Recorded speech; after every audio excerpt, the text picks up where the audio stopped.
Classes, and this is Abhishek. This is part 2 video of object oriented programming.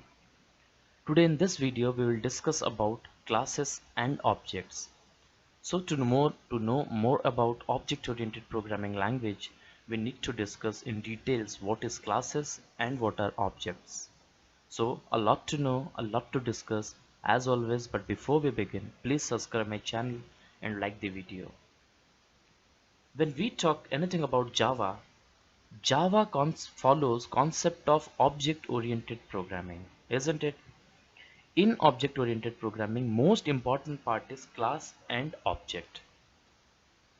Now let us imagine we have a house. Okay, this is the real house. And if you want to build this house, we need a plan, isn't it? So here we have the plan. So this can be considered as a plan, or you can consider this as a blueprint. Before we will build the house in real, so here we have the house. So before we are going to build this house in real, we need to plan about the structure. So here we need to plan about the structure, we need to plan about the rooms, we need to plan about the boundary, we need to plan about hall, we need to plan about kitchen, everything we need to plan out. And this planning session, or when you plan these things, you represent it somewhere, and this is called as blueprint. Okay, so here we have the blueprint of the house.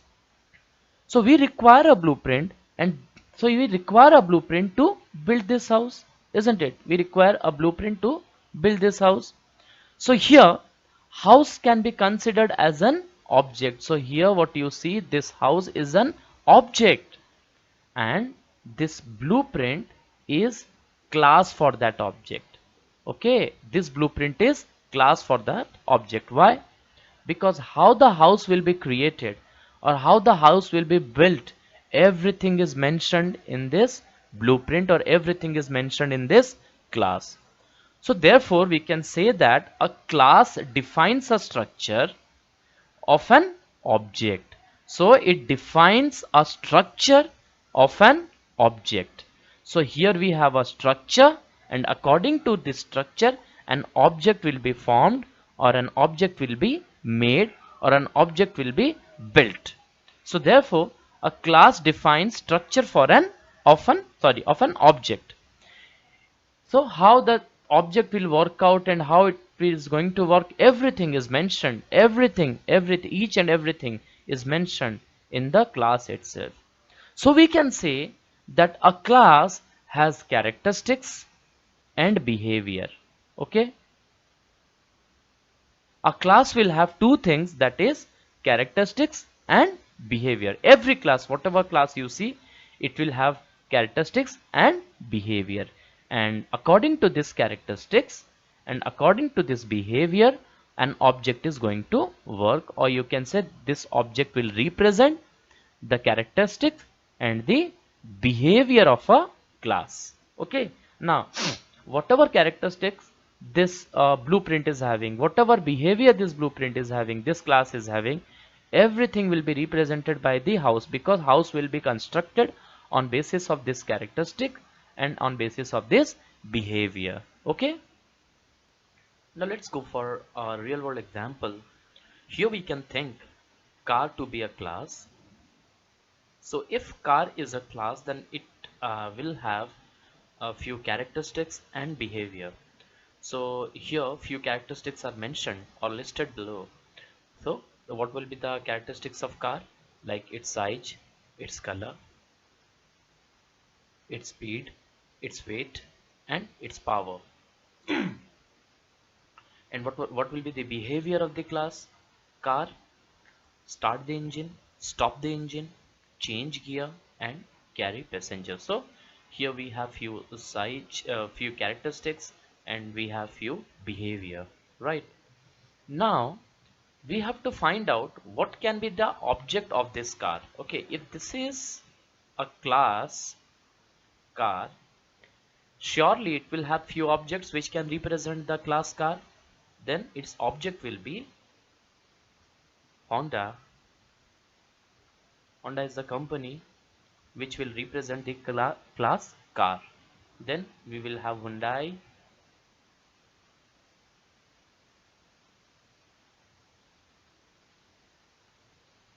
Then what else we can have? We can have companies like Toyota.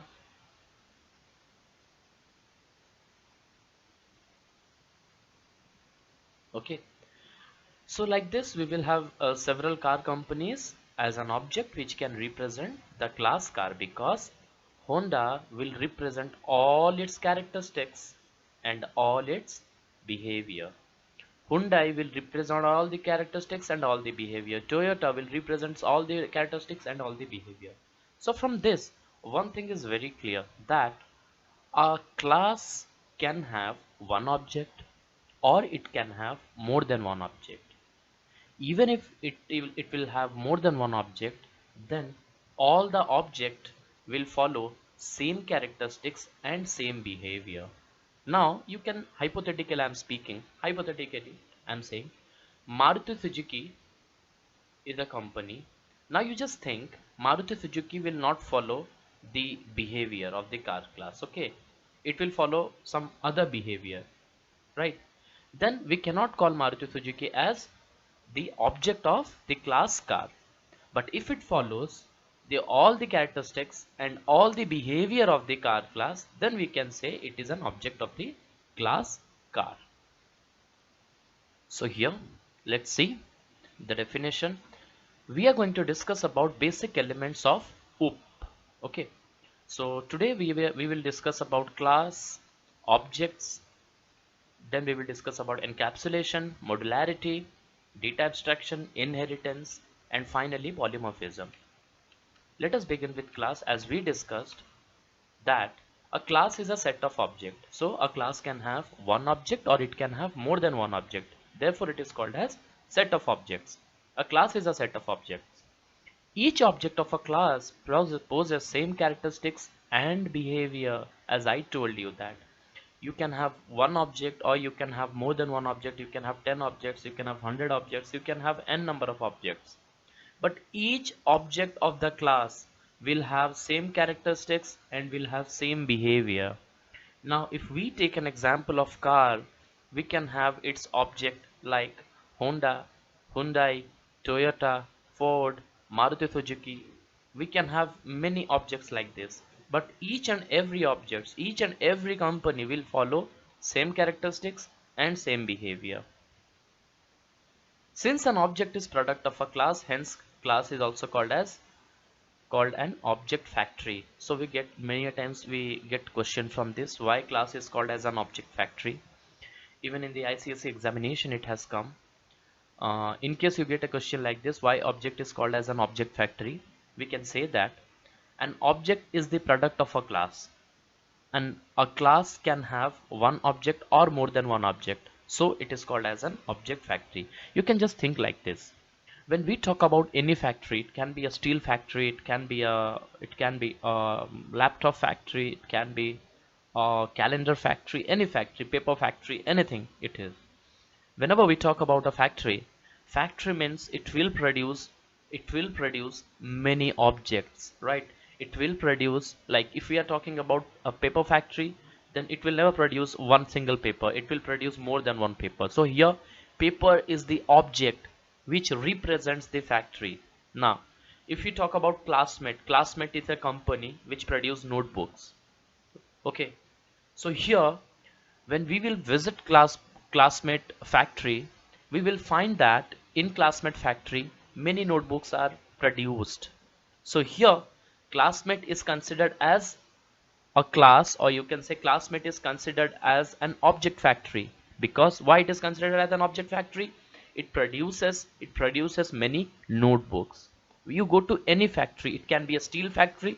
When we visit a steel factory, you will find many steel items are produced there, many steel items are manufactured there.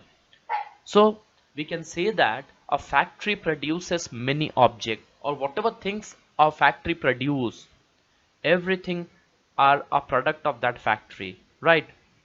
So here when we talk about a class will have many objects. So here you can clearly see that here we have a class, and we have an object here, object and object, and all these three objects represent the same class. And if it represents the same class, All the objects will follow same characteristics and same behavior, isn't it? Now, as they follow same characteristics and same behavior of this class, so they all are product of this class. And as they are product of this class, we can say this class as an object factory, because it is producing, it is manufacturing, it is producing many objects. So in case a question comes why a class is called as an object factory, you can simply write there, since an object is product of a class can have more than one objects, a class can produce more than one object with same characteristics and behavior as of the class. Hence class is also called as an object factory. Next, what do you mean by objects? What is the object? What are objects? Here we come to know that objects are the basic unit of OOP. Whenever we discuss anything about object-oriented programming language, an object-oriented programming language can only be done if we have class and objects. Without taking the help of class and object, we cannot implement the concept of object-oriented programming. In the name itself, you will find object-oriented programming. We are going to do a program taking the help of an object. Here, that is the reason objects are considered to be the basic unit of OOP. Without an object, we have to know that without an object, our class cannot be considered. Now, we can take an example for this. Let us think that we have a class like we have a class flower. Okay, we have a class flower. So class name is flower. So here we have a class flower, and here what will be the object of the class flower? Objects can be rows. Here rows will have the characteristics and behavior of the class flower. Another one we can have sunflower.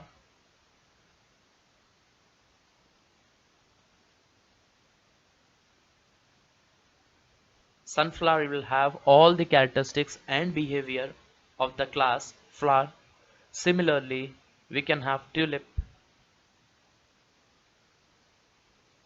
Tulip will have all the characteristics and behavior of the class flower, right? And similarly, we can have n number of objects.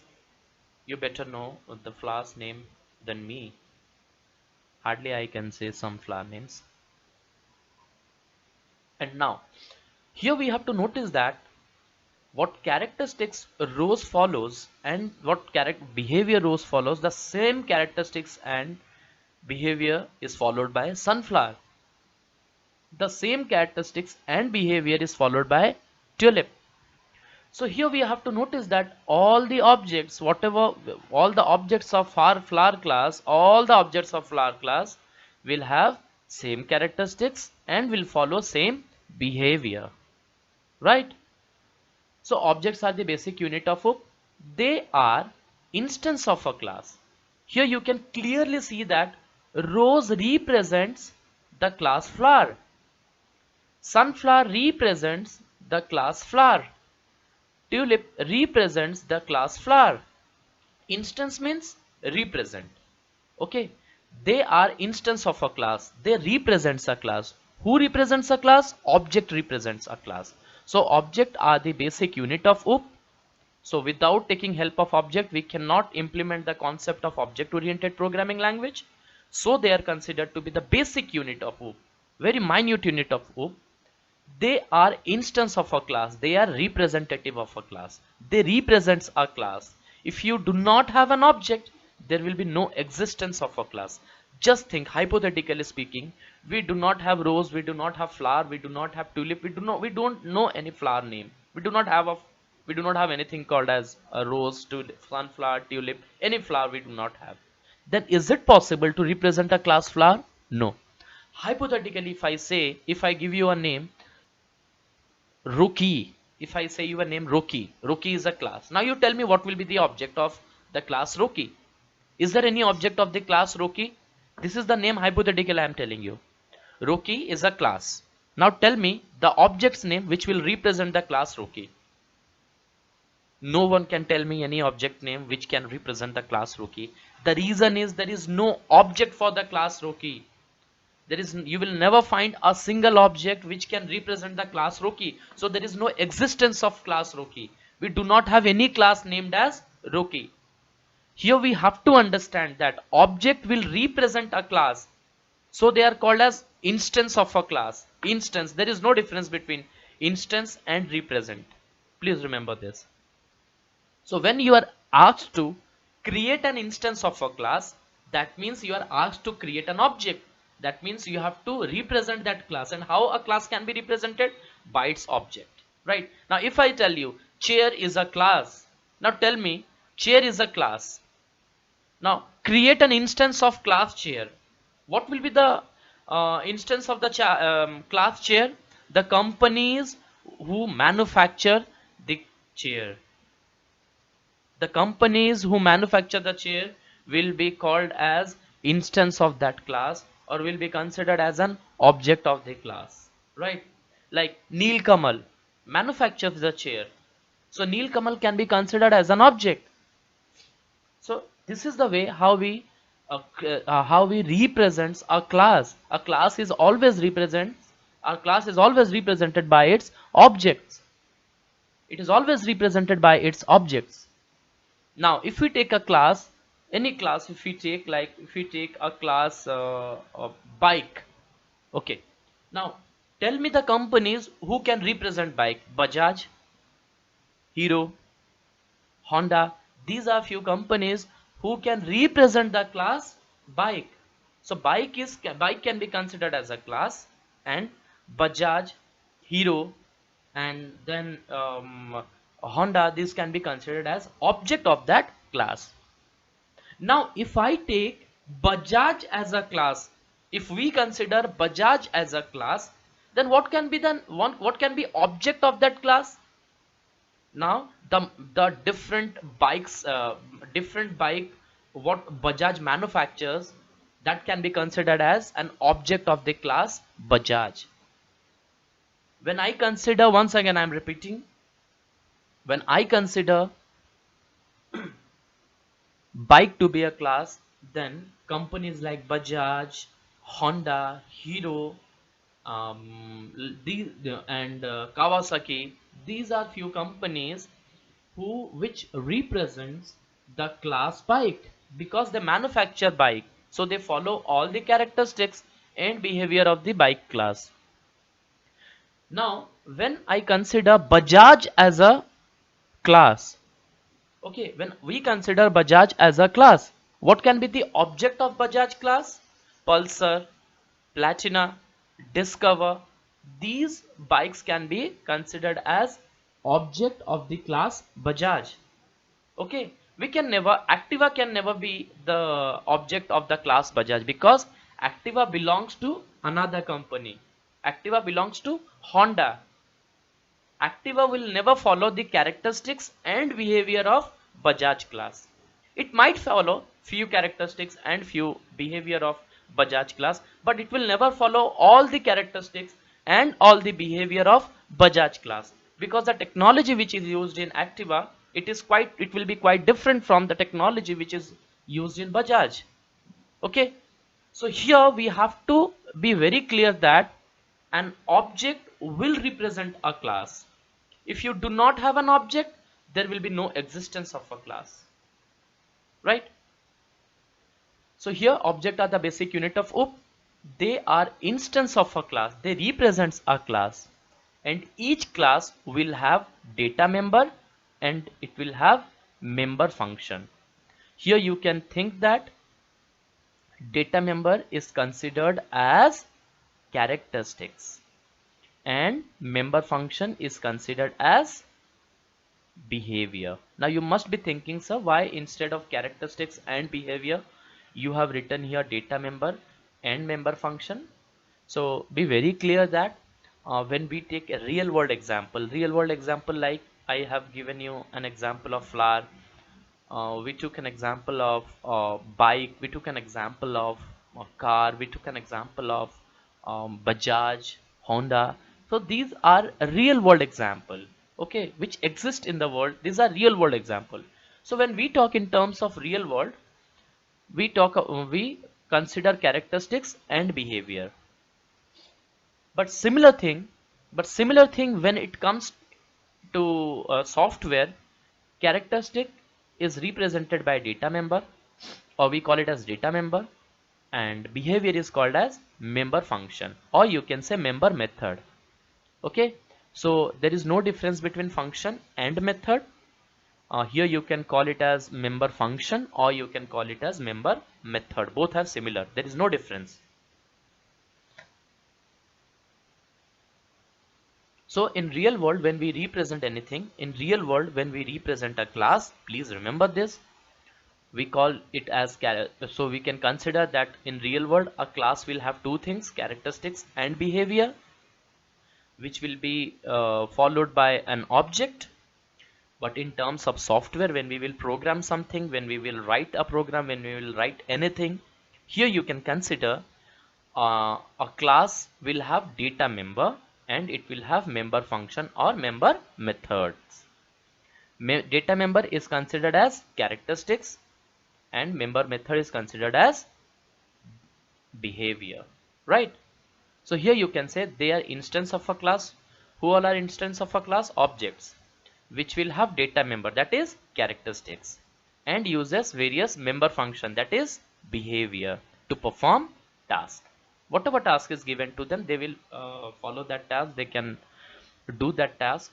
But to represent a class, they need to represent a class, we have to create an object, and these objects will have or will represent data member, or will access data members and member functions, or you can say will access characteristics and behavior of a class.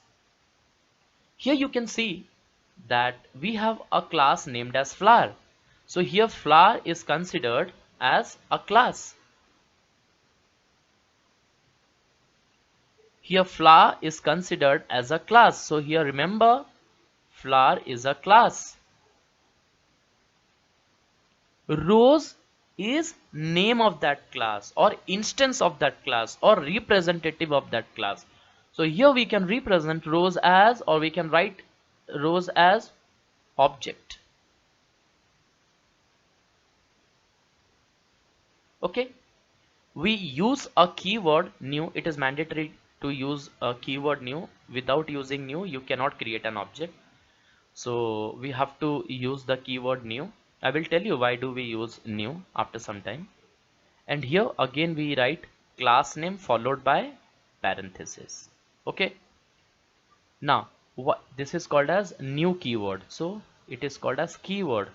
Keyword means it cannot be used for any other purpose.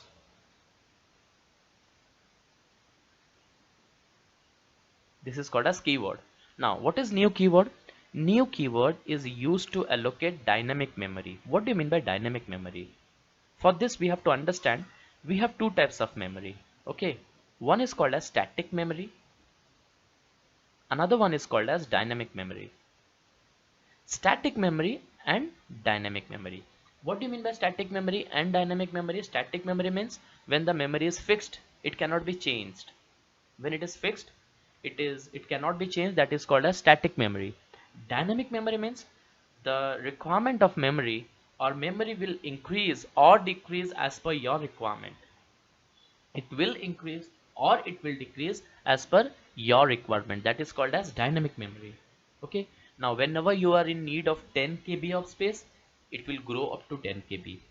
If you are in need of 50 KB of space, it will grow up to 60 KB or 50 KB. When you are in need of 2 KB of space, it will come down to 2 KB. So the memory, you can say it increases or it decreases as per the need. As per your need, it increases or decreases, that is called as dynamic memory. Static memory, if you are going to allocate 10 KB to an object, then it will remain constant throughout the program, it will never change. Okay, that is called as static memory. But for an object we need dynamic memory. Why we need dynamic memory for an object? Because when we write a program, we exactly do not know how much memory we need. We exactly do not know whether we need 1 MB, 2 MB, 3 MB, 4 MB, 10 KB, 50 KB, 500 KB. What memory I need, I do not know. It might increase according to the need of the program, or it might decrease as per the need of the user or program. So here we have to represent an object, or we have to declare an object in such a way that the object size can be increased whenever it is needed, and it can be decreased whenever it is needed. Whenever we need more memory, it can be increased. Whenever we need less memory, it can be decreased. So here you can think new is the keyword which will allow this object to increase its memory and decrease its memory as per the need. Flower can be considered as class. Rose is name of object, and because of new keyword, or you can say new keyword allows the object to be of dynamic memory type, or you can say new keywords allot dynamic memory to the object, any object. Now we are taking help of rows object, right? Now we are taking help of rows object. So here rows is name of an object, or rows is an object with whose memory will be of dynamic type. And for what reason it become dynamic type? Because of new keyword. New keyword allows an object, new keyword will allow an object to be declared as dynamic memory. The reason is as per the need. Sometimes we need more memory, memory can be increased, and whenever we need less memory, the memory can be decreased. Okay. Now after writing new keyword, again we have to write class name followed by parenthesis. So here you can say class name followed by parenthesis, and combinedly you can see this thing, this part, combinedly it is called as constructor.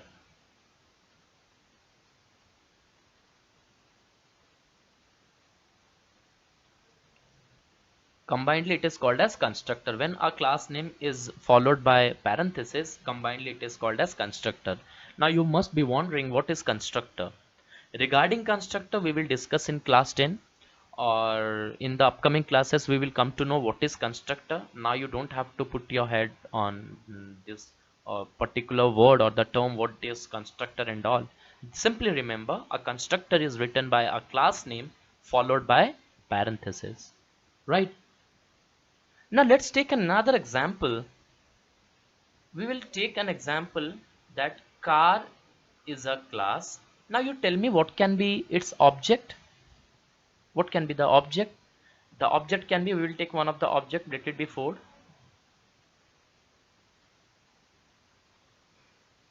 Ford is the object name. Now here we write class name, then object name, then we will write equals to sign, and after that we will write the keyword new, right? And why we are writing the keyword new? Because it will allot dynamic memory to the object Ford. So whenever Ford object need, the size can increase or the size can decrease, right? Then we will write the constructor name. How can we write constructor name? Class name followed by parenthesis.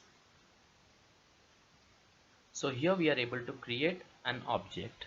To create an object, first we need class name, then we need object name, then we need new keyword, and we need a constructor. Okay, or you can say a class name followed by parenthesis.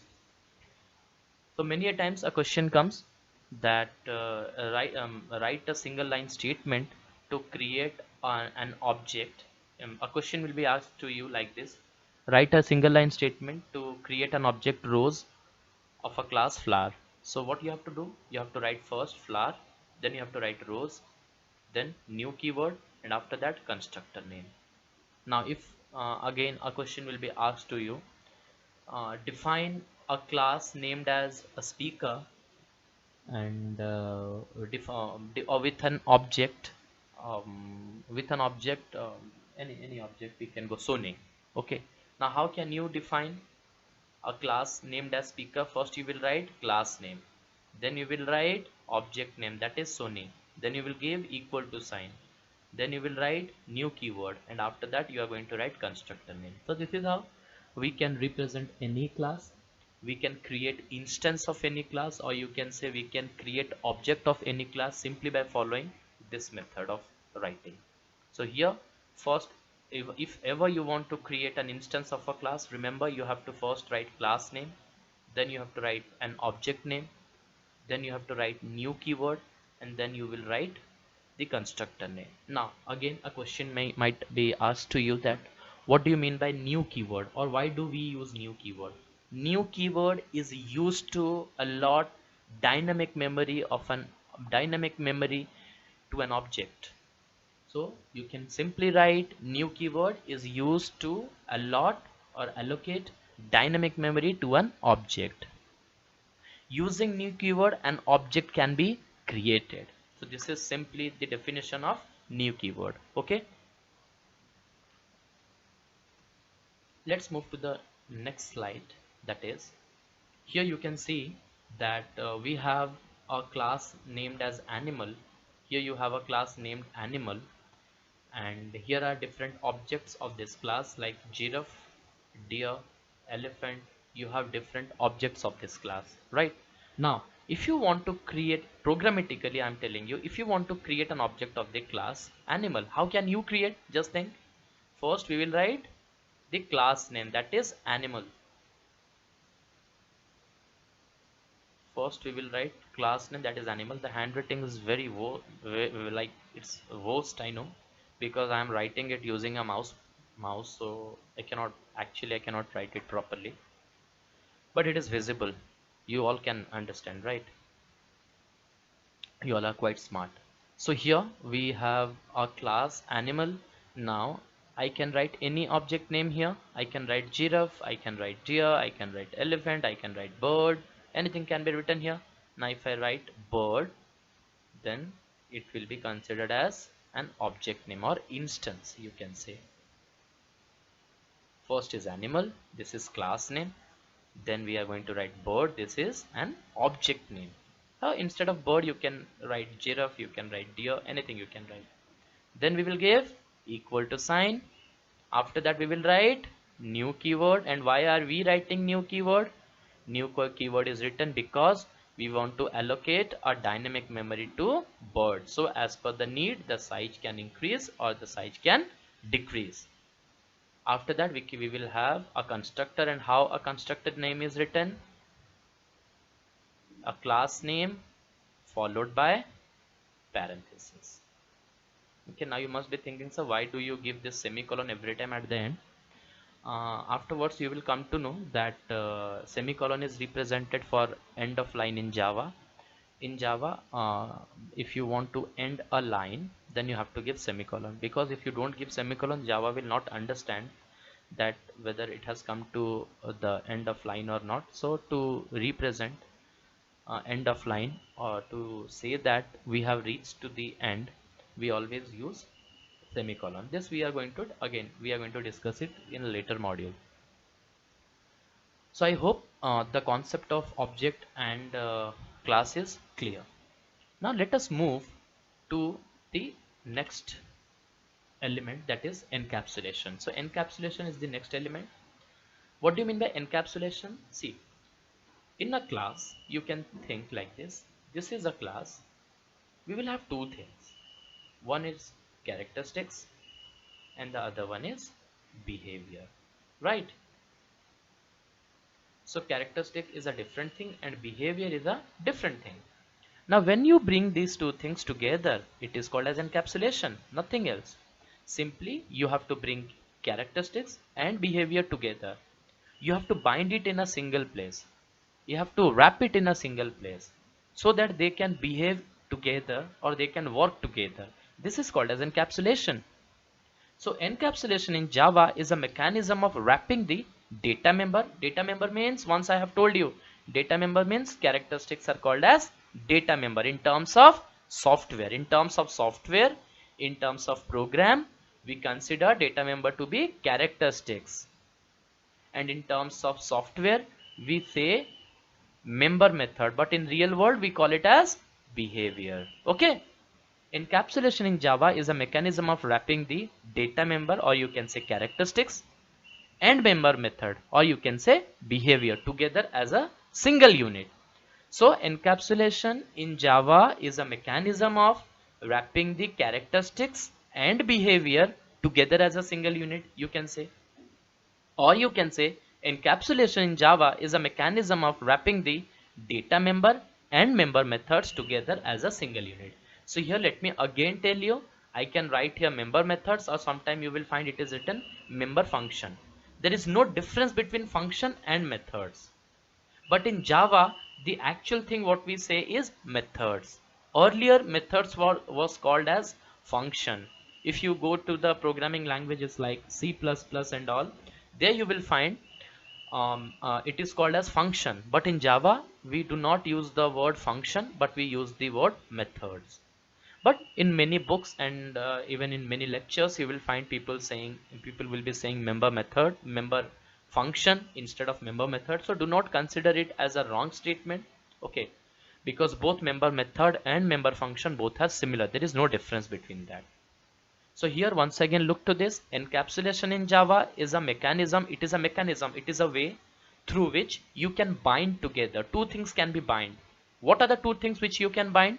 Two things are data member and member methods, or you can say characteristics and behavior. You must have seen a capsule, right? You must have seen a capsule.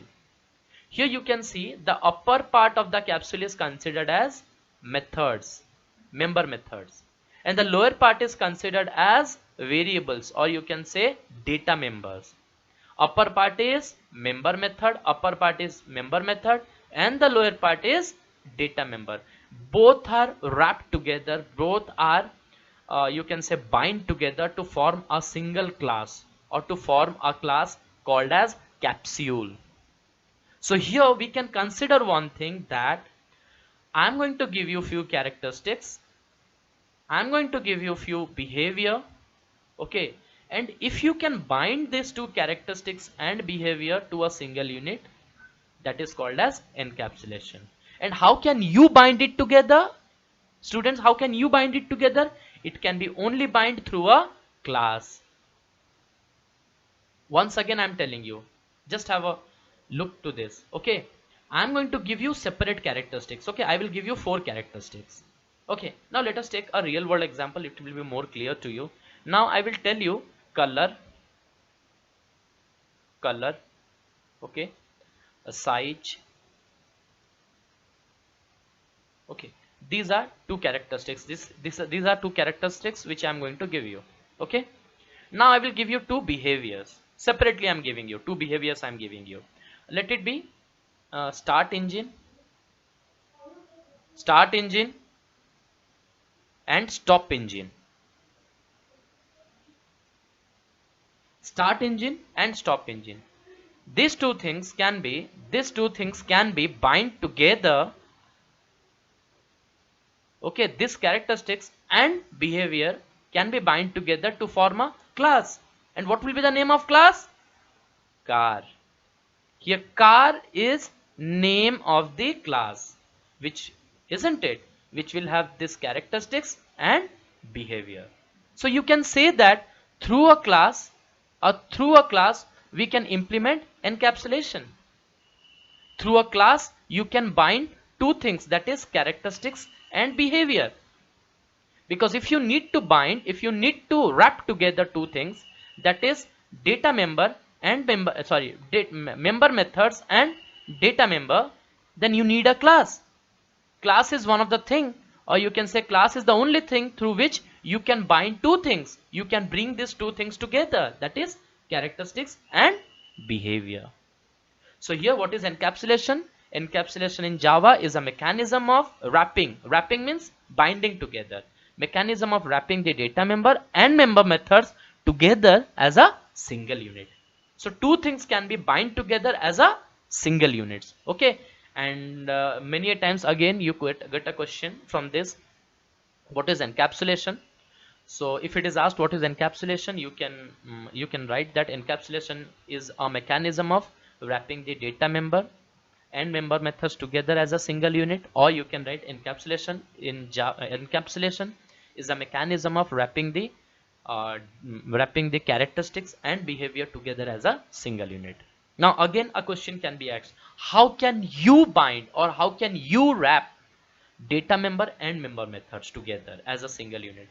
So the answer to this is we can wrap data member and member method together as a single unit using a class. Next we move to modularity. What do you mean by modularity?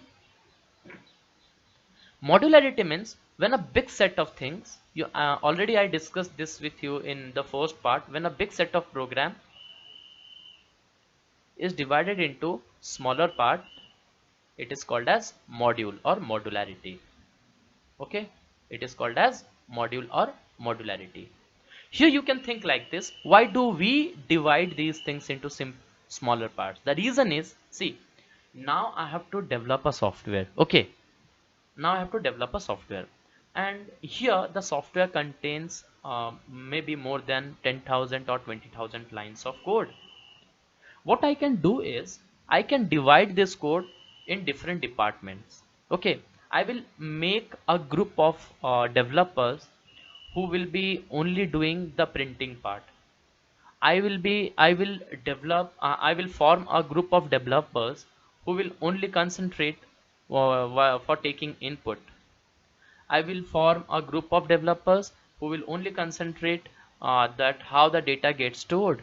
So here you can say that one group will focus on printing part, another group will focus on storing part, another group will focus on calculation part, another group will focus on the input part, and finally when the work is over I can just combine everything.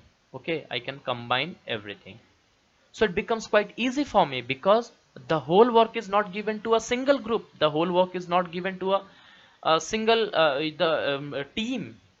So the work is divided in different teams, so simultaneously a work can be done. Now you just think, if printing part will take 1 month, storing part will take 1 month, input part will take 1 month, and you can say the calculation part will take 1 month, so it would have taken 4 months for one team to complete the work. Now I divided this 4 work between 4 teams. Now here a team can complete in printing part within one month. At the same time, simultaneously another team can complete storing work, simultaneously another team can complete input work, simultaneously another team can complete calculation work. So here we can see within 1 month the whole software is completed. They developed the complete software. So here modularity helps us a lot. And how it helps? First of all, it makes the work faster. Because of modularity we can develop a software more faster. Because of modularity the complexity level decreases. Because of modularity the work is not given to a single team, or you can say that work is divided into different modules. Okay, so here modularity, it you can say that it helps us a lot to simplify a program. So what is modularity? The act of partitioning a program into individual component is called modularity. The act of partitioning a program into smaller part is called as modularity, right? Modularity refers to the concept of making multiple modules. Multiple modules means you have to make your multiple modules. You have to divide it into multiple modules. That is called as modularity. First we will divide. So here modularity refers to concept of making multiple modules first. So here we will divide it into multiple module first. So first of all what we are going to do, a big set of program will be divided into multiple modules. More than one modules it will be divided, and then after the work is over, after each modules are going to get over, we will link it together. Okay, here we will link it together. Here you can take an example of a house. When a house is built, whenever a house is built, right, once the structure is ready, once we are going to put on the bricks and all, once the structure is ready, you can think that electrical work goes on. Simultaneously the carpenter work goes on, okay, and rest many things like that, okay. Simultaneously many things are done together. Or you can take a better example. When we manufacture a car, okay, when we manufacture a car is a complete set of, you can say, object. Car is a complete set of object, isn't it? So here you have to think that car is a very big thing. And whenever a car is manufactured, okay, whenever a car is manufactured, a company, what the company does is, company will make, one part of the company will make outer covering, simultaneously another part will make the gear, at the same time another part of the company will make another part, or another module of the company will make the steering. At the same time someone else will be making the seat. At the same time someone else will be making the engine. At the same time someone else will be working with the wiring part or the light part, right? And everything, once the things are done, they will be taken to assembly line. Why they are taken to assembly line? Here they have to assemble everything, because everything is ready. Now they have to assemble. Okay, now just think of the instance that if the work is given to a single person, or to a group, or to a single group, okay, first they will make the outer covering, then the same team will make the speakers of the car, same team will make the light of the car, same team will make the steering, same team will make the seat, same team will make the engine, same team will work with the gear. Everything will be made by same team. Now then how much time the team is going to take to develop a car?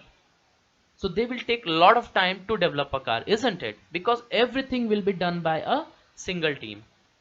Now instead of doing this, what we are going to do is, we will divide that team to different parts or different module. We will assign one team to develop only speakers. We will assign another team to develop the outer covering. We will assign another team to develop seats. We will assign another team to develop engine. We will assign another team to develop steering. We will assign another team to develop horn. We will assign another team to develop lights. So similarly, this is the way how we are going to assign different work to different teams. We divided them into different modules. And once the work is done, once they are going to complete everything, we will bring all the parts to assembly line, where they can be assembled in a day or within or 2 days. So here each team will send their part to assembly line, and the one who is working on the assembly line, it is his or her duty to make sure all the parts reach the assembly line. And once everything is going to reach assembly line, then the car can be manufactured easily. So here, when we divide a big set of program into small part, that is called as module. So this is modularity. The whole process is called as modularity. The act of partitioning. Partitioning means dividing a program into individual components. So when a big set of program is divided into individual component, it is called as modularity. Modularity refers to the concept of making multiple modules. So here we are going to make multiple modules, different modules, and then finally we are going to link it together, or link them together. Once they are linked, once different modules or individual modules are linked, they form a complete system, they form a complete program. Because of modularity, the complexity is reduced. The complexity of a program, the way the programs are done, the complexity, the level of complexity are reduced by, to some extent. I'm not saying that it will be complete, we can completely reduce the complexity, but it can be reduced to some extent, because now the work is divided into different parts. You can think like this. See, students, if I will ask you, right, now you can think like this.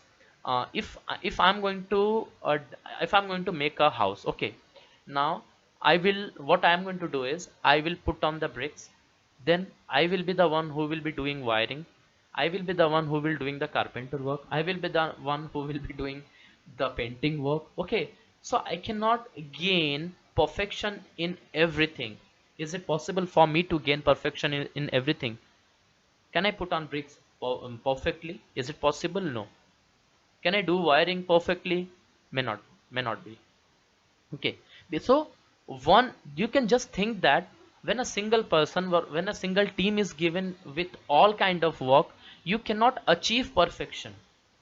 It is another part, it is another truth of doing a program or doing any kind of work. Whenever you assign anything to a single person, it cannot be done in a perfect way. If you have any problem, then you all in any problem with electricity, you will always search for electrician, you will never search for carpenter. If you have any problem with wooden part, then you will search for carpenter. So here what we come to know is, when a work is divided into several module, okay, a team can focus on a single work. Now the team who has already worked with printing part, I can assign that same team with another printing part. Now earlier software is developed, right? Once earlier a software is developed, and I formed four teams or four groups. I had already given them the work that one team is going to do printing work, another team is going to do the input work, another team will do calculation work, and another team will look after that how the things can be stored easily. Now just think, the software is delivered to the customer and it is working fine. Next time I'm going to get another requirement from one of my company or one of the customer, and the customer asks me to develop a software. Here you can think that once they will ask me to develop a software, again I will break it into four parts, that is input part, printing part, storing part, calculation part. And after that what I can do, the one who had already worked with printing part, so to the same team I can assign the printing part. The one who had already worked with input part, the same team I can assign the input part. So here they already worked with printing part, they already worked with input part, they already worked with calculation part, they already worked with storing part, right? So the things are known to them, they can work perfectly on the similar thing. So modularity is one of the very important concept of object-oriented programming language. The reason is, because of modularity, a big program, a complex program, the complexity of a program can be reduced to some extent. I'm not saying that it will be reduced by 100%, but it can be reduced to 50% or 60% or 70%, it will be reduced. So doing a program will become quite easy in object-oriented programming language. Second thing is that perfection can be maintained, quality can be maintained because of modularity. I hope this thing is very clear to you. Here you can see we have here you can see this example, the example of a modularity. We divided our work. The account work is done by 30 employees, marketing work is done by 40 employees, administration work is done by 30 employees. Now I cannot have, see here 30 plus 40 plus 30 is 100. I cannot have all the 100%, and to all of them I will tell that you do account first, then you go for marketing, then you go for administration. I cannot tell them. So what I did, I just divided them into three different parts. One is accounts, another one is marketing, and another one is administration. And now here 30 people are 30 people will always work with accounts. They are least bothered about marketing and administration, what going on there. Let's move to the next one, that is called as data abstraction. Data abstraction is one of the way by which you can say that whatever is necessary will be visible to outer world, and whatever is not necessary you can keep it hidden from the outer world. Let's see to the definition first. Data abstraction refers to providing only essential information to the outside world. Okay, now here you can take an example, real world example. Okay, let me give you a real world example, then we will go with the definition once again. You have a car, right? Here we have a car. Okay, now when you drive a car, what do you think? What, like when you drive a car, what we should always think about it? Okay, now when we drive a car, we switch it on, then we use the clutch, then we shift the gear, then we start driving it, isn't it? We never think that how the engine works. We never think how the petrol flows from one place to another. We never think that what's the mechanism going on inside that. So here it is clearly understood that whenever we drive a car, we think about the outer, or we think about the outer thing what we are using, which is visible to us. But there are few things, but there are vital things which is going inside the car. There are few mechanism which is going inside the car, and we are least bothered about that mechanism because it is not shown to us. We don't have to do with anything with that mechanism. This is exactly called as data abstraction. Whatever is necessary is shown to the outer world. In a car, what is necessary? Clutch is necessary, steering is necessary, brake is necessary, accelerator is necessary, gears are necessary, right? So it is shown to us, it is shown to the outer world, it is visible to the outer world, it is exposed to the outer world. But the mechanism, the engine, how the petrol flows, how the mobile flows, everything is kept hidden from us. So data abstraction refers to providing only essential information to the outside world and hiding their background details. How it functions, we will hide it. Right. Now let us take another real world example. When you look to a switchboard in the room, okay, now the room where you are sitting, just look to the switch and the board which is fitted there. Now, if you want to switch on the lights, what you will do? Surely you will go and switch on the light. Just simply you will switch on the switch. Or if you want to switch off the fan, simply you will go and switch off the switch which is assigned for the fan. Okay, so here what you do is you switch on or switch off the switches. That's all. You never think how things work behind that, how things work behind the switchboard, how the connection is done, how the wiring is done, from where the electricity is coming, how the electricity is going, okay, how the connections are done. You never think about all this thing. You simply think, or you simply see that how to switch on the switches or how to switch off the switches. So here all the internal wirings are kept hidden from you. They are kept hidden from you. Only the necessary things are shown to you. Necessary things like the switches. The switches are shown to you, but rest all things are kept hidden from you. Isn't it? This is called as data abstraction. Only showing or only providing with the essential information and hiding the background details. What's going on in the background, you are least bothered about that. Now you are sitting in front of a computer, or you are holding a mobile phone, or you are holding a smartphone. Now what you can see in the smartphone? You can see its screen. You can see the keypad, isn't it? So here screen and keypad is only visible to you. But how it is functioning, how it is working, how the things are going on, what's the mechanism going on at the background, you are least bothered about that. Isn't it? Why you are least bothered? Because it is not shown to you, because it is not essential for you. Only if you are sitting in front of a computer, then the essential thing for you is keyboard, mouse, the screen, and the CPU. And in CPU also the power button is essential for you. If you are holding a smartphone, then only screen and keyboard and keypad, and also power button, volume button, these are few things which is important for you, right? But how the things work when you press the volume button, what's going on in the background? When you touch the screen, what's going on in the background? You do not have to worry about that, because it is not essential for you. This is called as data abstraction. Only essential information are shown to you, but rest all things are kept hidden from you.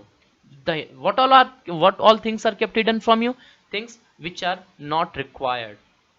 Okay, now you can think like this. I'm going to develop a software, right?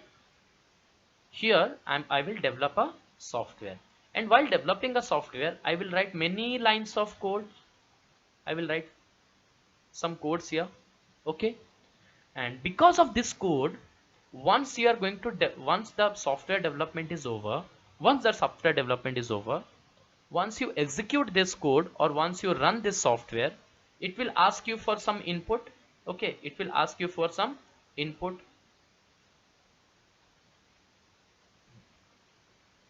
and after taking the input, it will process that input.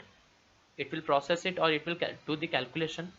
Once the calculation is done, after that it will show you the output.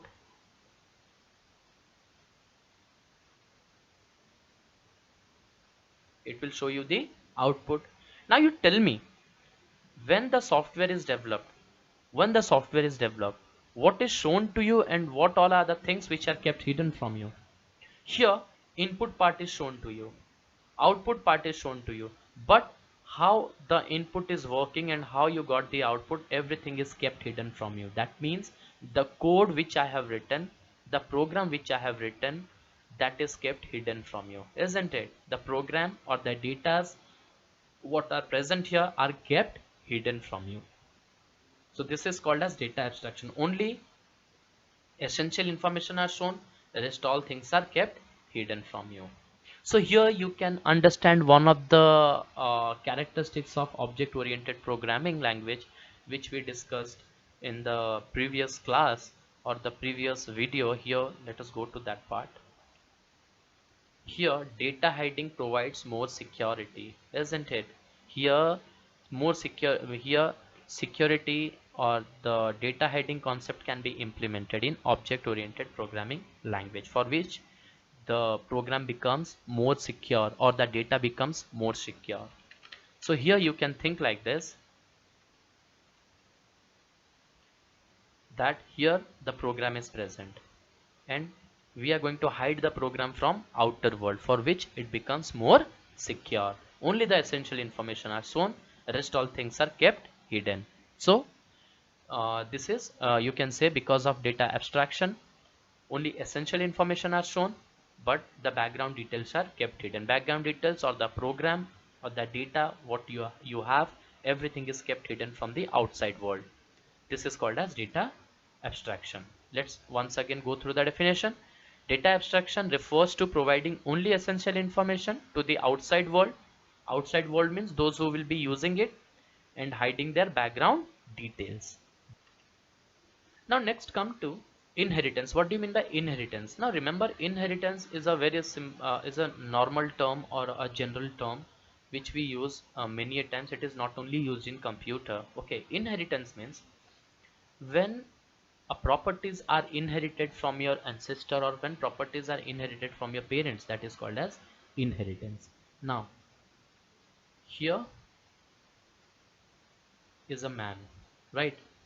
And there is a child here.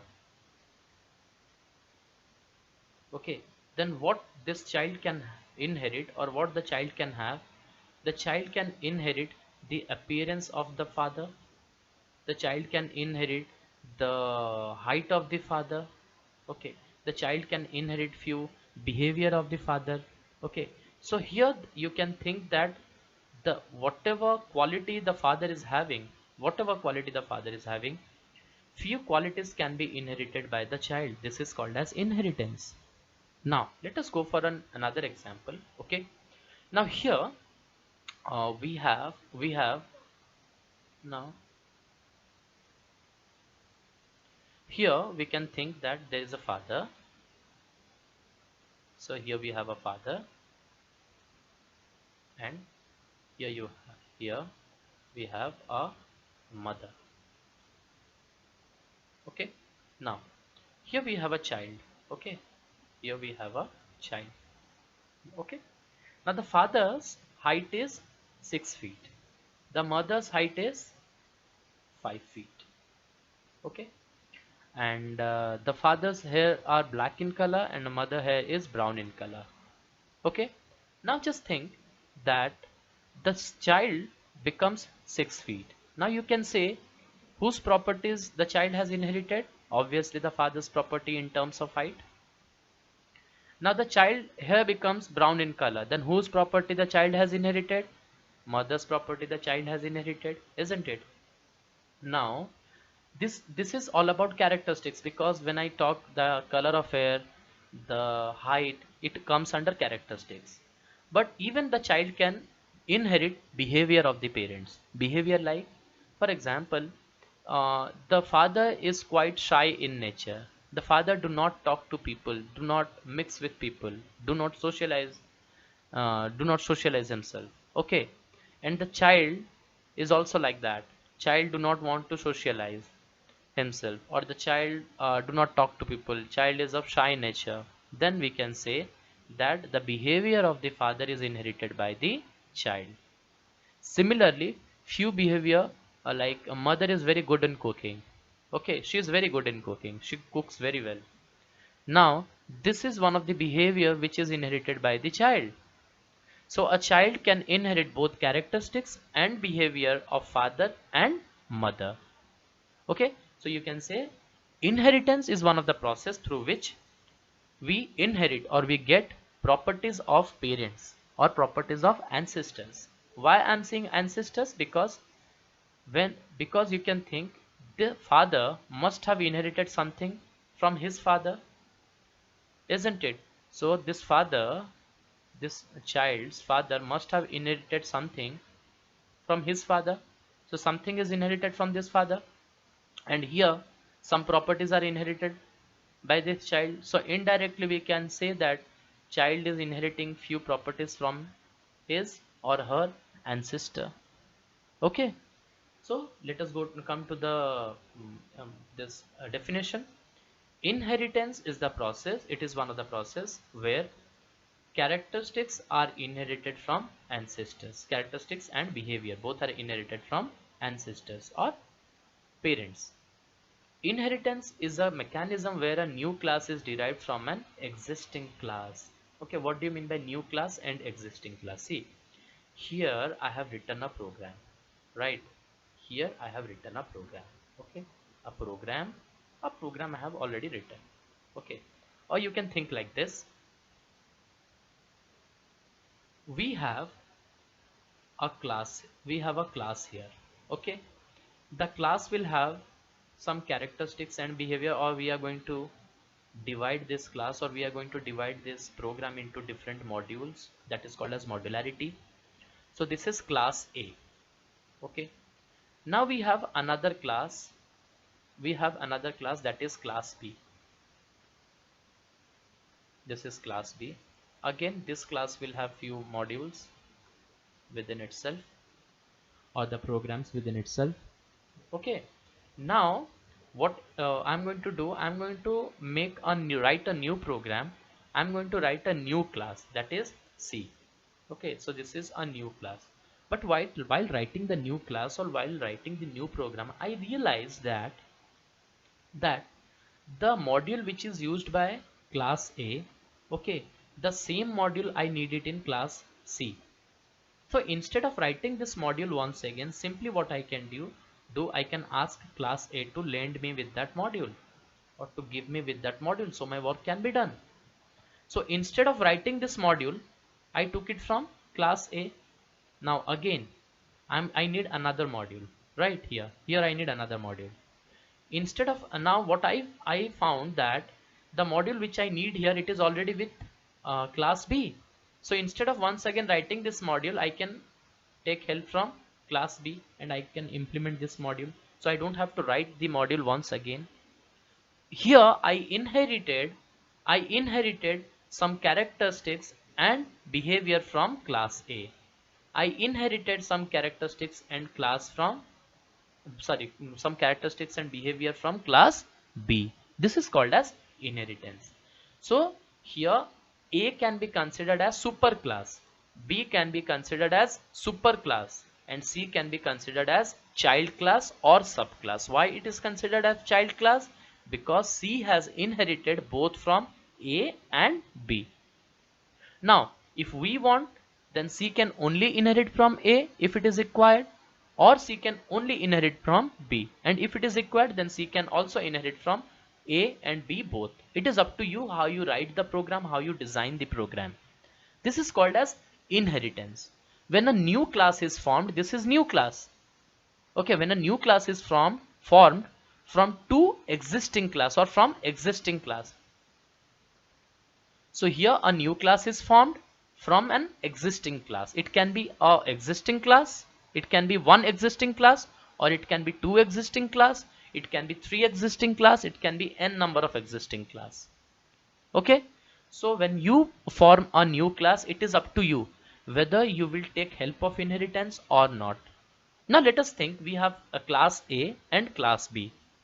We formed a new class C, but it did not took any help of class A and class B. Class C has its own code, class C has its own characteristics, class C has its own behavior, or you can say class C has its own data member and class C has its own member method. So in this case, class C did not take help of class A and class B. So here class C is not inheriting anything from class A and B. No concept of inheritance is implemented in this case.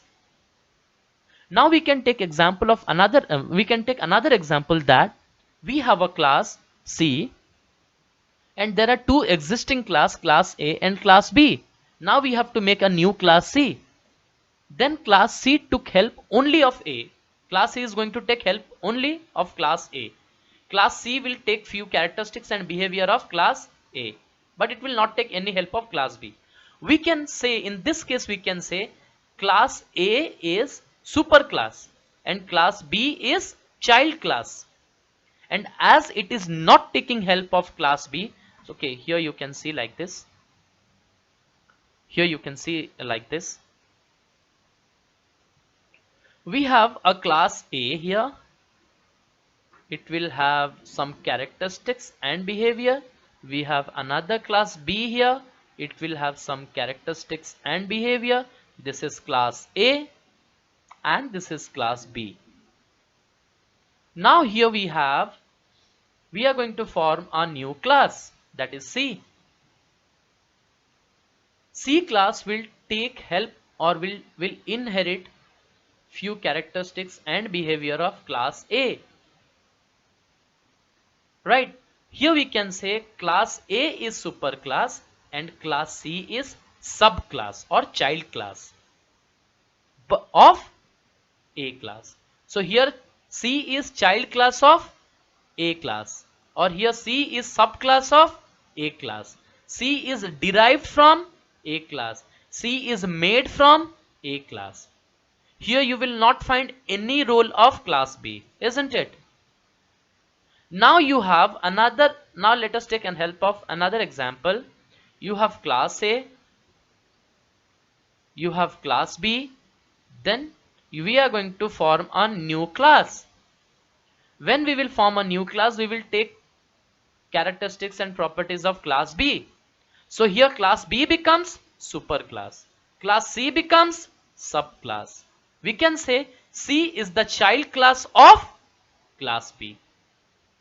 Right, now if class C takes help of both class A and class B, if it inherits something from class A and class B, then we can say that C is the child class of both A and B, or we can say C is derived from both A and B. Now let us come back to the definition. Inheritance is the process where characteristics are inherited from ancestors, or you can say properties, or you can say behaviors are also inherited from ancestors. Inheritance is a mechanism where when a new class is derived from an existing class. Here existing class is A and B. We derived a new class, that is C. A class derived from another class is called a subclass. So the class which is derived, it is called as subclass. Now here you tell me which is called as subclass. It is class C.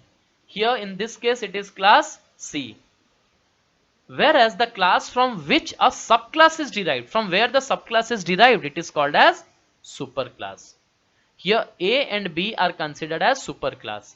Right, in this case only B will be considered as superclass because C is derived from B. C is not derived from A.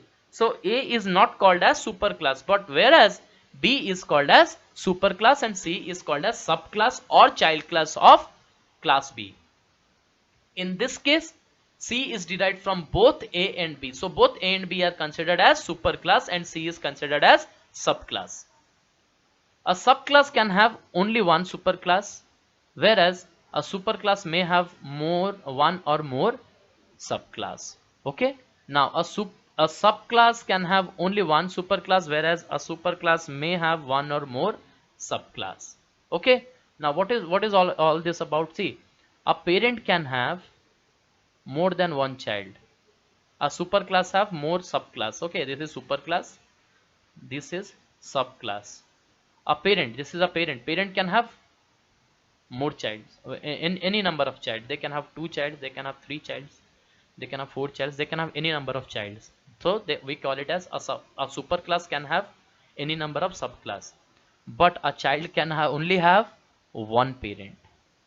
A child can only have one parent, they cannot have more than one parent. So we say a subclass can have one superclass, but a superclass can have n number of subclass. Okay, so it is written a subclass can have only one superclass.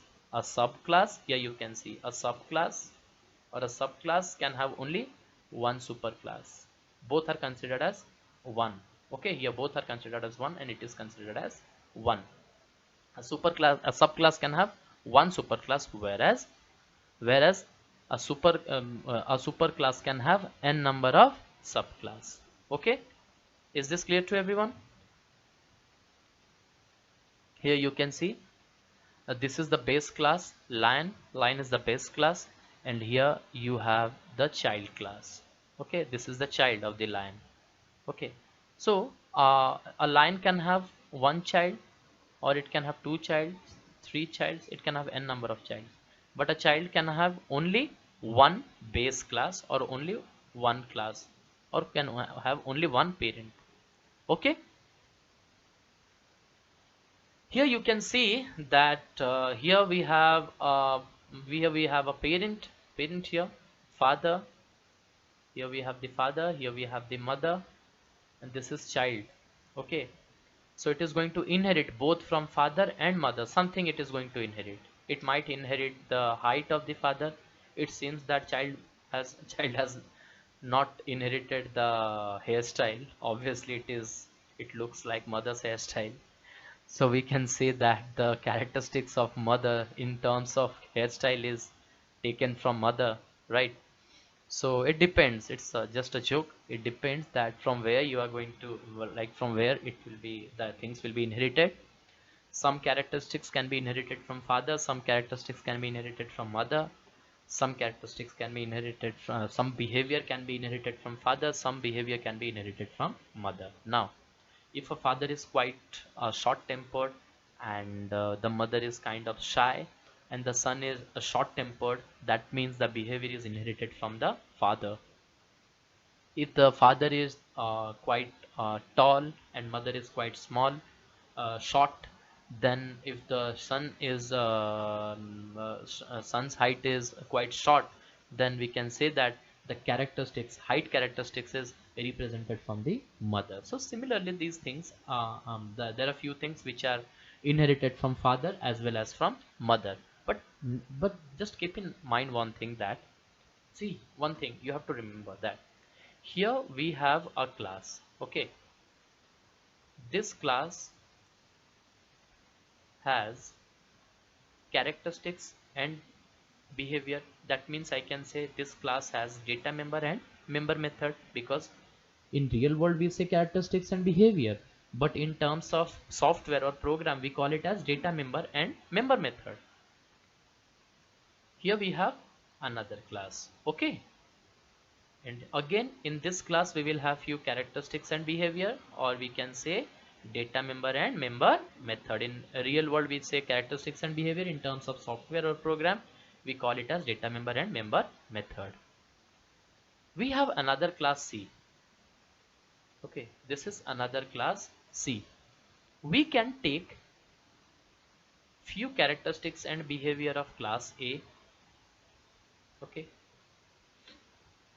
we can take few characteristics and behavior of class B. But along with this, class C can have its own some kind of new or its own characteristics and behavior, right? It is not that a derived class, this is called as derived class or child class, or derived class or child class will only have characteristics of class A and class B, or we can say that a derived class, it is not that a derived class will only have the characteristics of its superclass. It can have its own characteristics, it can have its own behavior, it can have its own characteristics, and it can have its own behavior. It is not at all mandatory that it will have only have the characteristics and behavior of the superclass. Similarly, if I look to this child, it can inherit few characteristics and behavior of the father, it can inherit few characteristics and behavior of the mother, but along with that it can generate its own characteristics and behavior. Sometimes it is found that father is of shy nature, mother is of shy nature, but the child is completely opposite to them. Okay, in that case we can think that few characteristics are taken from father and mother, few behavior is taken from father and mother, where the shy nature behavior is not taken from both the parents. The child has itself developed the nature that the child is not shy. So we can have a few characteristics from our parents, but it is not at all mandatory that we will only have their characteristics and we will only have their behavior.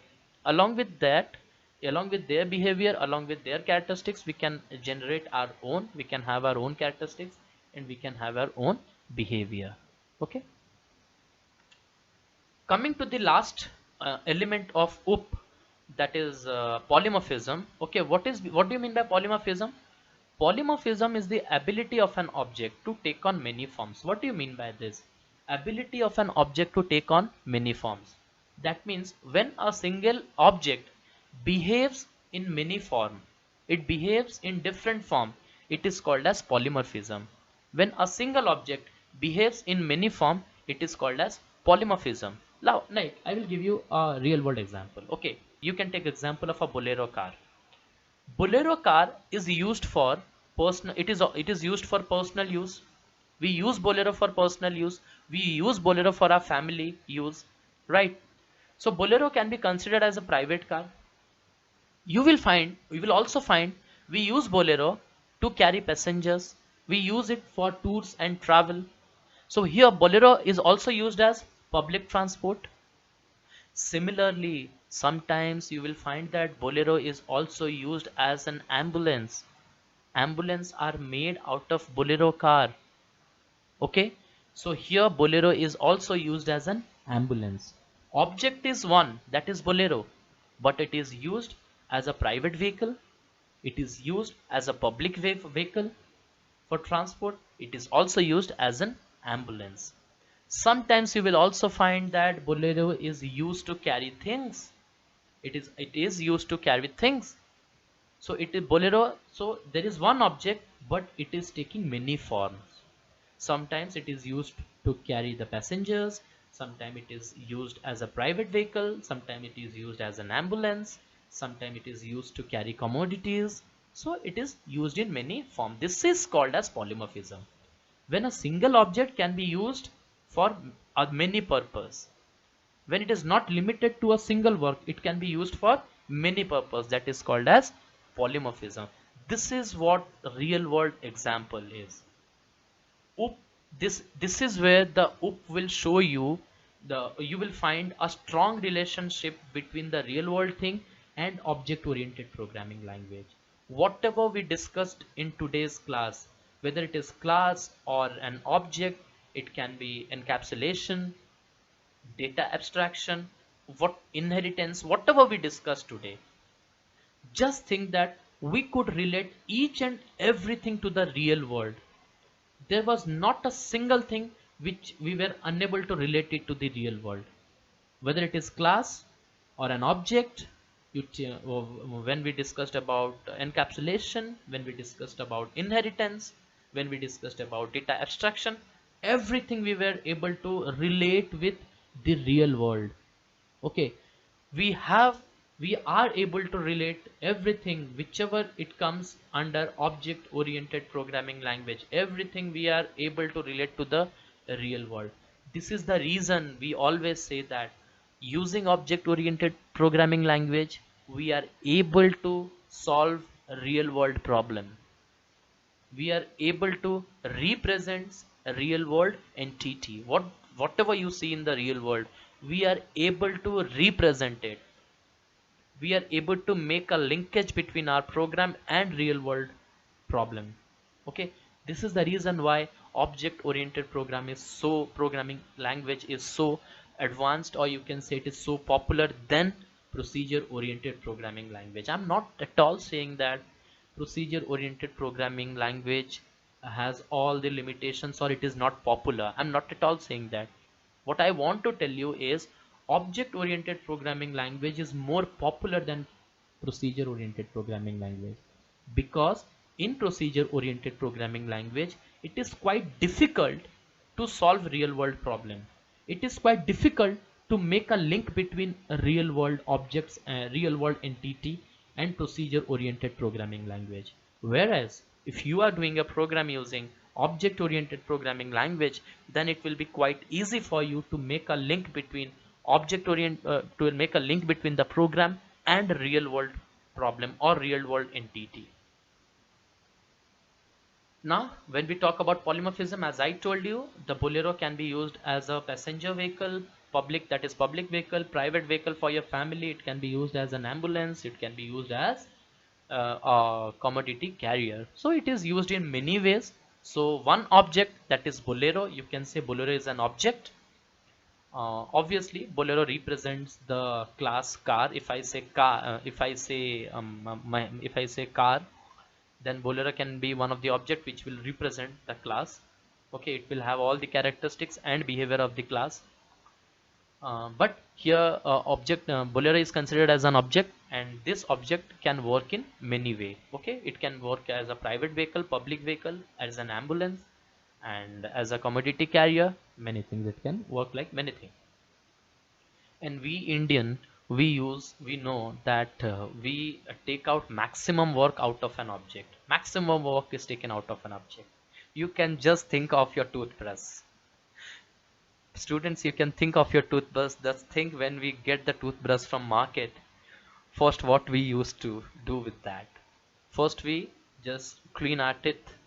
Okay, after 2 months, 3 months, or 4 months, what we do, when it is of no use, when we do not use it for cleaning our teeth, then what for we use it? It can be used to clean our vehicles, or to clean the car, to clean the bike, to clean our cycle rims and all. It is used for cleaning purpose, right?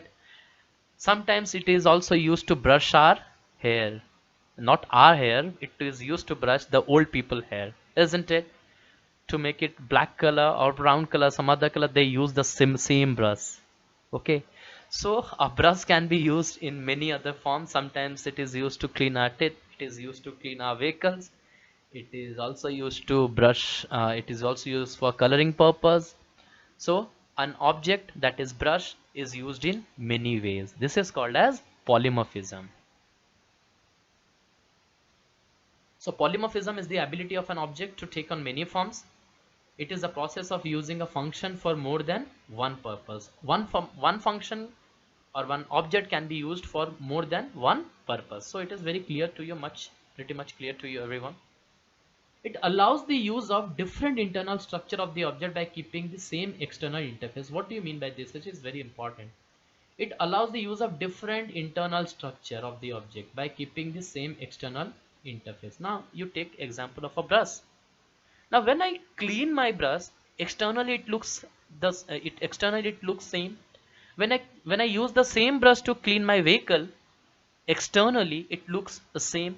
The size or the size or the structure do not change, isn't it? When I use the same brush to color my hair or someone's hair, the size do not change, the structure do not change. That means an object external structure will never change, but internal work will change. You can use that object internally, you can use that object to do many work.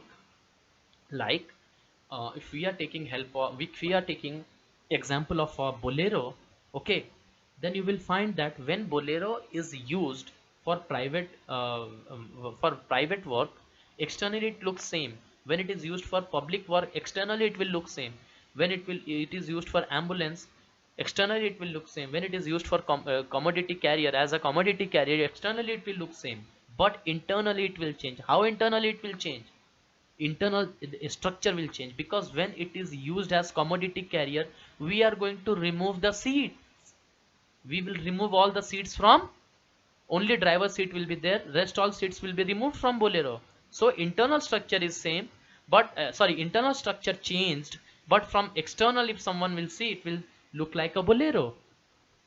When it is used for ambulance, externally the structure, external surface structure will be same, but internally there will be a bed, there will be a bed where the patient can sleep, there will be a place where a saline can be hanged, there will be a place where oxygen cylinder will be fixed. So internal, there is a change in internal structure.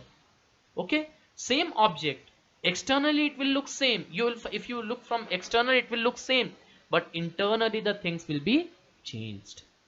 When it is used as a private vehicle, you will find seats, externally it will look same.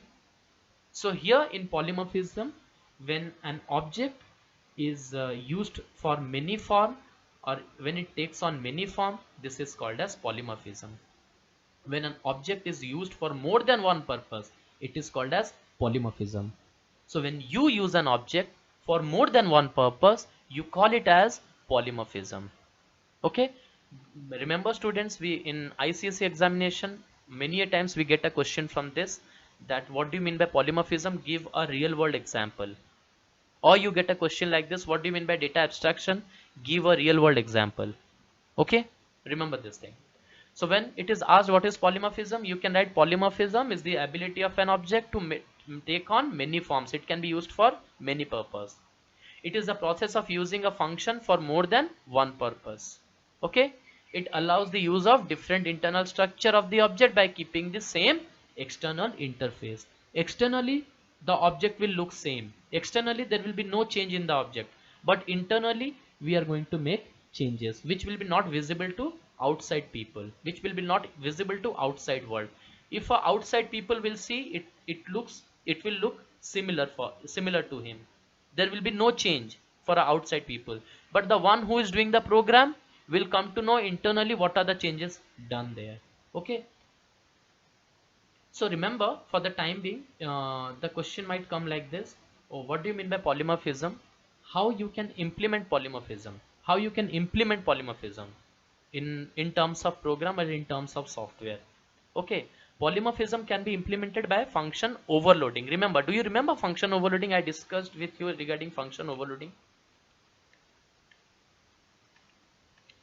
Here you can see overloading is possible. Overloading is possible in object oriented programming, isn't it? So what do you mean by overloading, function overloading?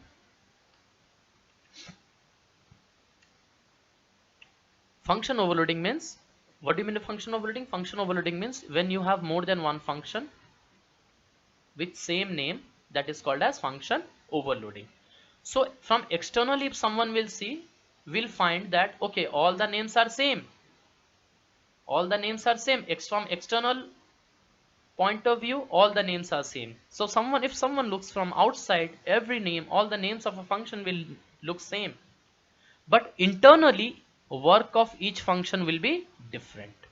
Internally work of each function will be quite different. It will be different, obviously it will be different. So from outside the function looks same, but from inside work is different. This is called as polymorphism. So a question comes, what do you mean by polymorphism? Simply you can write polymorphism is an ability of an object to take on many forms. It is a process of using a function for more than one purpose. It allows the use of different internal structure of the object by keeping the same external interface. If it is asked, give a real world example of polymorphism, you can give a real world example of Bolero, right? That it can be used as a private vehicle, public vehicle, it can be used as an ambulance, it can be used as a commodity carrier. How the seats are removed while using it as a commodity carrier. how the seats are turned into bed while using it as a as an ambulance, how you will find seats while using it as public carrier, a public vehicle or private vehicle. So externally they are same, but internally there is a change in the object. Now it might be asked to you, how can you implement polymorphism in terms of software or in terms of program, Java program? So a polymorphism is implemented in Java program, or polymorphism is implemented in terms of software using function overloading. Having same external interface, that is having all the functions having same name, but internally they will be different. I hope the polymorphism is clear to everyone. Here you can see an example. You can see, if you ask different animals to speak, they respond in their own way. Look, animal, you can say that the the whole system is an animal. Here we have animal, but as a human being we speak. Here oof, here the duck quack, okay, here the cat meow. So animals speak in their own way. External, if I say animal, we all can be considered as an animal. From outside, from outside world we considered as an animal, but we have different way, the way we speak or we represent ourselves. Okay, internally we different. Externally we might look to, externally we might be considered as an animal, we might be considered as a same object, but internally we change. Internally we speak in a different way, we respond in a different way. Okay, so same function, different behavior. So here everyone is speaking, that is same function, everyone. I am speaking, human being are speaking, duck is speaking, cat is speaking, dog is speaking, wolf are speaking, everyone is speaking, but in a different way. I speak, duck quack, cat meow, dog bark.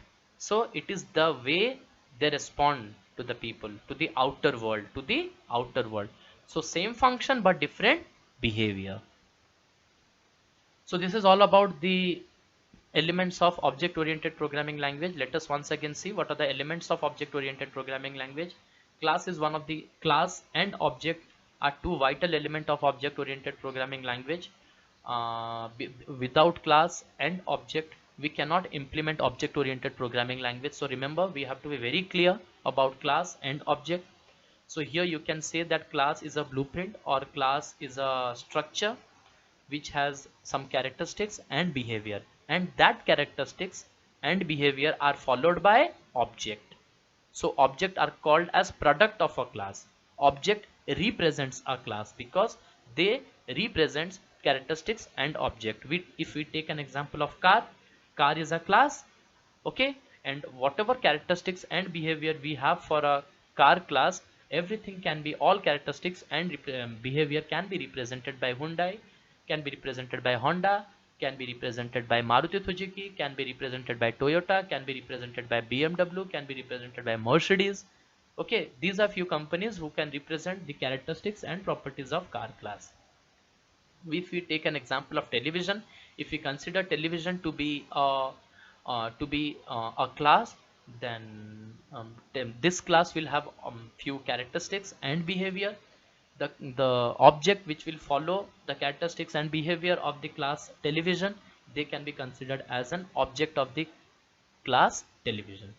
So name me few objects who can follow the characteristics and behavior of a television class. So the objects are Samsung, LG, MI, Videocon. So these are few companies name who follow the characteristics and behavior of television class. Okay, now if we consider a class, if we consider a class vehicle, vehicle is a class. Okay, now what can be considered as its object? Vehicle. Truck is one of the object of vehicle, car is one of the object of vehicle, bike is one of the object of vehicle. Okay, heavy vehicle, and then this tractor is one of the object of vehicle. Okay, so roller is one of the object of vehicle. Okay, so whatever it comes under vehicle, what the things which represent all the characteristics and behavior of a vehicle class, can be called as its object. And as a class will have one can have one object, or it can have more than one object, so it is called as object factory. Why class is called as an object factory? Because class produces objects. Okay, class has objects as its product. Class can have more than one object, or it can have one object as a product, as its product, and all the object represent characteristics and behavior of a class, so it can be considered as an object factory. And here we have an object, so object are called as representative of a class or instance of a class, and which represent characteristics and which represent behavior. In terms of software, characteristics are called as data member, and in terms of software or program, behavior is called as member function or member methods. And how do we create an object in the in a program? First we write class name, then we write object name, then we write new keyword, and then we write constructor name, or you can say class name followed by parenthesis. What do you mean by new keyword? New keyword is used to create an object. New keyword is used to create an object for a class. It is used to allocate dynamic memory to an object. To allocate dynamic memory to an object, by which an object size can be increased or it can be decreased as per the need. Next, coming to encapsulation. Encapsulation means when we bind together, two things are bind together, characteristics and behavior, or you can say data members and member methods. When they are bind together to a single unit, it is called as encapsulation. And how can you bind it? You can bind it through a class. Okay, they can be bind together through a class, because a class will have characteristics and behavior, or you can say data members and member methods, so they can be bind together through a class. Okay. Next is modularity. When you divide a big set of program into small part, it is called as modularity. Or to achieve a big program, you divide your problem into smaller parts. Once the problems are solved, once the small programs are done, you form a big program, or you just simply join everything to form a big concept. This is called as modularity. Okay, and because of modularity, the complexity level decreases and we achieve perfection.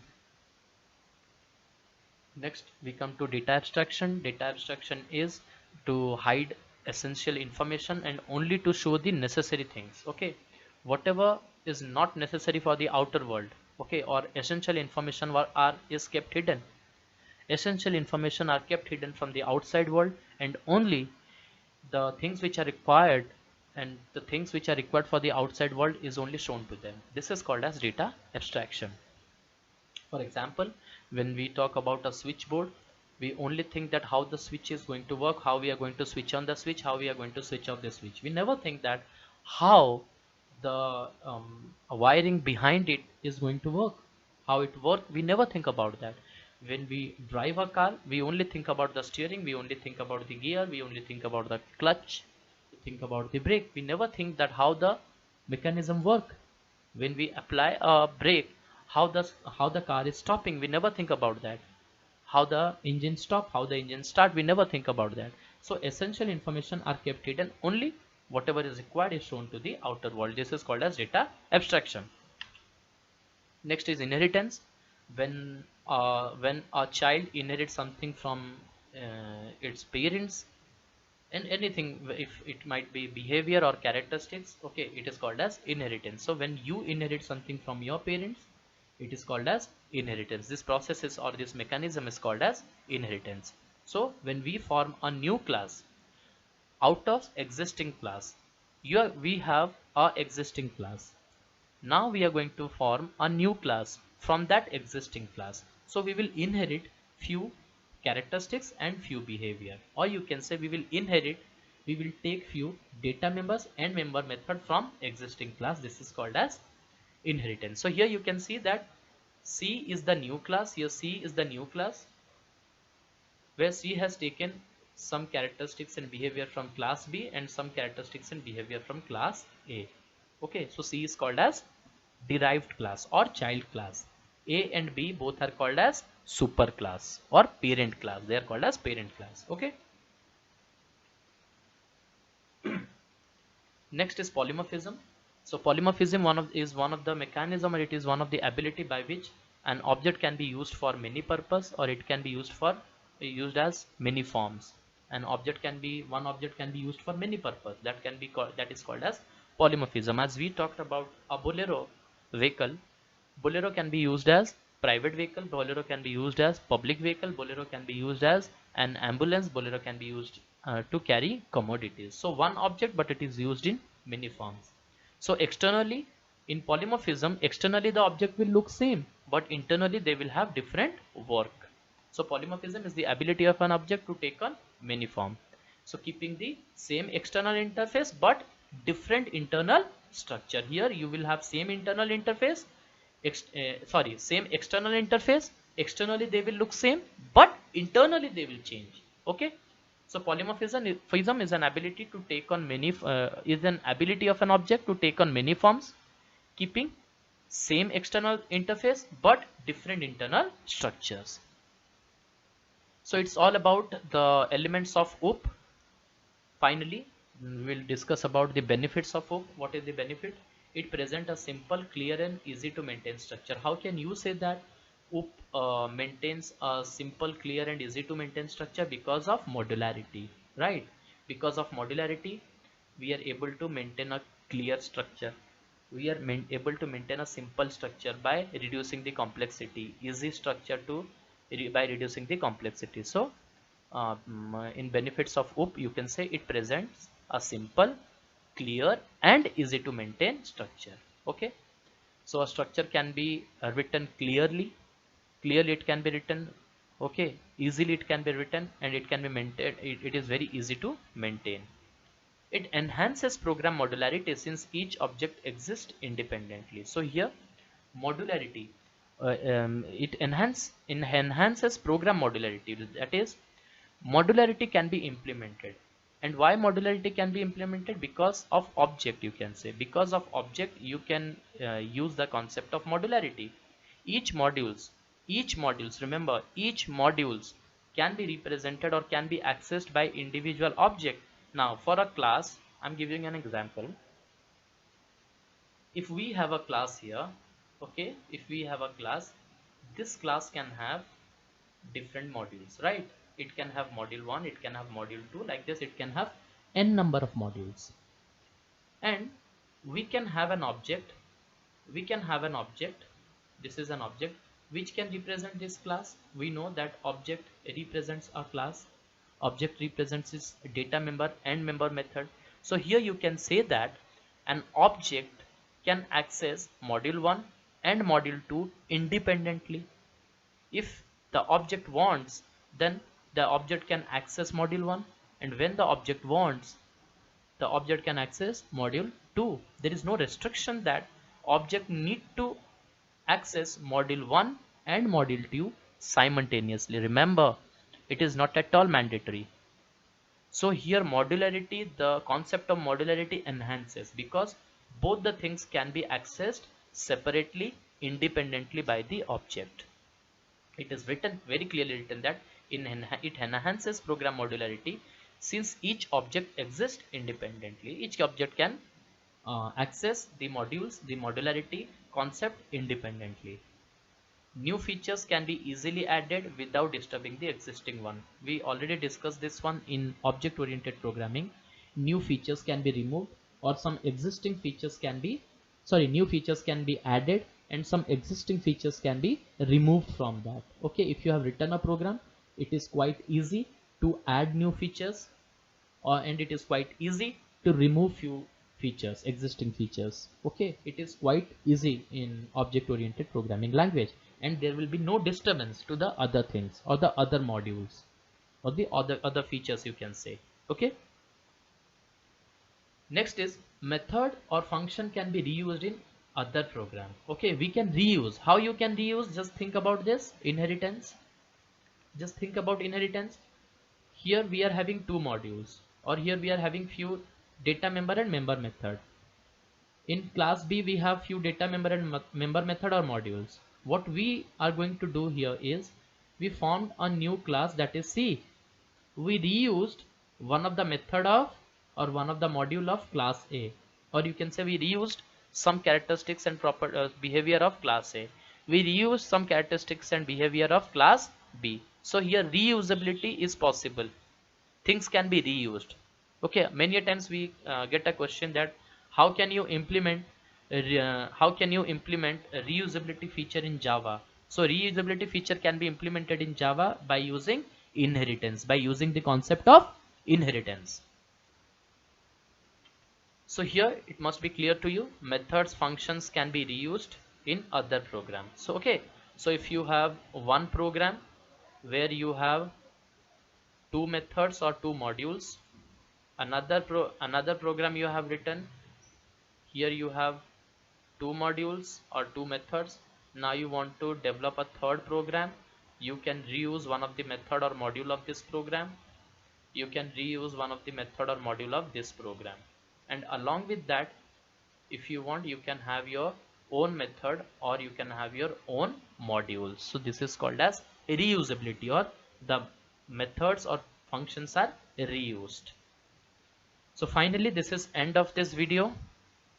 We are left with we already discussed everything about object oriented programming language. What is procedure oriented programming language? We discussed this in part 1.